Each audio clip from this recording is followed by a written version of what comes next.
I would say, so this is kind of the beauty of interstitial lung disease is it's really a strong collaboration between pulmonary, radiology, rheumatology, and sometimes pathology. So that's where the really beauty comes in. So I get to see the patient.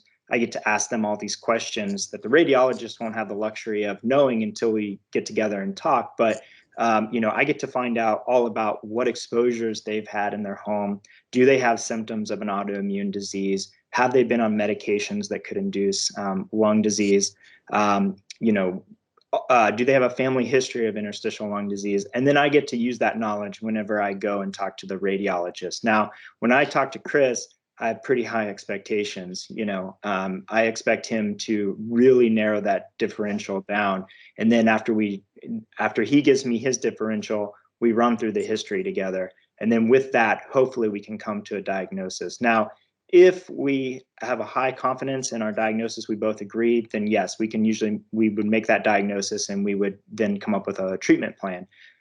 If our confidence is low or very low, then we may need to undergo further testing, such as a bronchoscopy or perhaps a biopsy, or maybe just further lab testing to kind of figure out how we're going to move forward with this. But I would say a vast majority of the time, just talking with the radiologist, we can come up with a diagnosis.